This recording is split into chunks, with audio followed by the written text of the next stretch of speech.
here to talk about Capricorn. I ain't talking about no star sign bullshit, no horoscope bullshit. We talk about CC Capricorn Clark. I don't know how the fuck you got that as a first name, but regardless. Because basically during this trial, and I'm late on a couple things. At this point, we just chatting at this point, you know what I'm saying? But anyways, we got Capricorn over here. And she claims that Diddy allegedly wanted to unalive Kid Cudi over his relationship with Cassie. Well, nigga, you don't have to tell me twice. I could have told you that without even taking the stand. We clearly seen that if, let's just say, Diddy physically didn't run into this nigga's house or apartment or whatever the fuck it was, he knew some niggas or maybe instrumented the play of going to his crib. Again, Cassie was kind of in like a Stockholm relationship with him, even though she was trying to move on with Kid Cudi. She still kind of answered to him. The nigga was pulling up to her crib, basically went to her family like, hey, your daughter smashing. Dude, I need some compensation, which is crazy to ask. I don't know how he got that off that way. Listen, I understand Diddy is a billionaire. He got money, but that is crazy. Like, imagine. I'm at home. I'm struggling. My daughter doing whatever. We decent. We aight. Motherfucker come, hey, your daughter, hey, he smashing dude. The nigga that made day and night. Well, she ain't at my crib in the day and at the night. So give me that 20K and I'ma be all right. Imagine a nigga did that to you. Imagine. And they had to go take out a second mortgage just for that bullshit. Nigga. I ain't gonna lie. After my daughter got home and everything was smooth and he gave it back to my family, I'm looking at my daughter like, big dog. Nigga, we moving. You better not tell that nigga where we stay at. I don't even tell my daughter where we at. Nigga said, call me Pop. I ain't gonna lie again. Nigga. Anyway.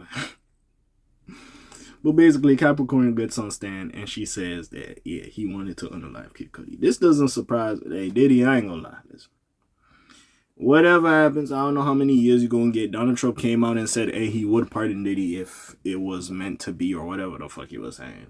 But, hey, in the court of public opinion, nigga, you was finished. Like, niggas ain't fucking with you. Niggas ain't doing endorsements with you. Nigga, you got to be shitting me. Nigga, all of this? Even as much as this nigga Kid Cudi was oral farming.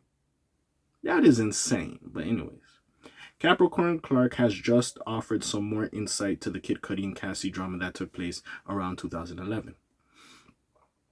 So Capricorn Clark has more backstory behind the late 2011 encounter that led to Diddy showing up at Cudi's home. She alleges that this happened after the accused mogul found out about the Cleveland rapper's fling with Cassie. According to TMZ, Clark recalls Cassie texting her about Cudi. However, this led to Clark immediately telling Cassie to delete said message since Diddy was the one paying for their phone. Yo, that's crazy. Yeah. I ain't gonna lie, bro. Yo, that nigga Diddy ran a tight ship. He was paying for everything. If I was Cassie, I would have got me a phone plan for myself. Anyways. However, the Bad Boy record founder discovered Cassie had been seeing Cudi. Clark alleges that he showed up to her front door on the morning of December 22nd, 2011 with a gun in his hand. Why didn't you tell me? Who is Scott Mescudi? Kid Cudi. Cassie acted innocent during this alleged interaction, claiming not to know who he was. But Diddy grew angry, and according to Clark, he allegedly said, we're going to unalive this dude, which is crazy. As you can see, things are starting to fall into alignment with Cudi's testimony a few days ago. Well, a few weeks ago at this point.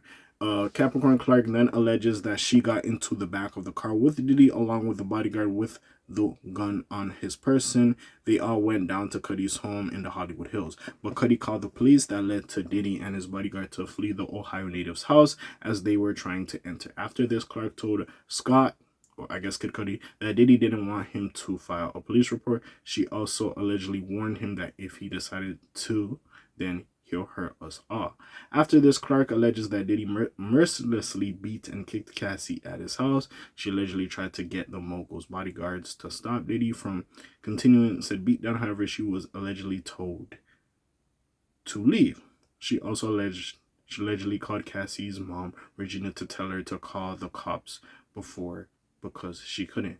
Moreover, Diddy then repeatedly threatened to release the freak-off tapes as a result of this Kid Cudi fiasco.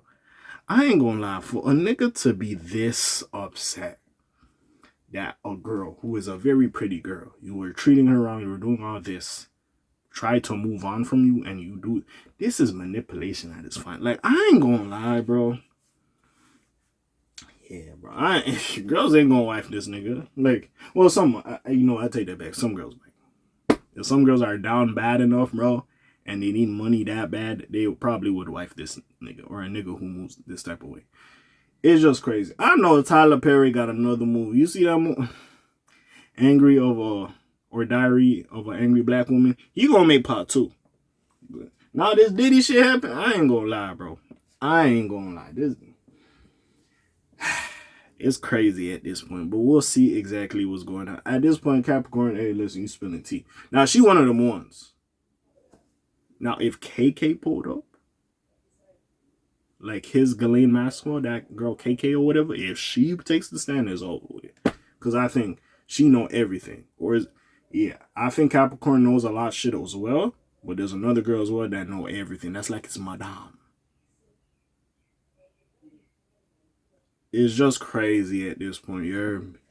It's just really crazy. But we gonna see exactly what's going on. But besides all that, you already know. I just don't know what she would do, bro. Like this case. Like, I ain't gonna lie. We'll see. This nigga has to get time. There's no way this nigga can't get time. But we'll see. Besides that, you already know what it is. It's your friendly neighborhood KA signing out for today. The Black TJ there while they're doing this thing.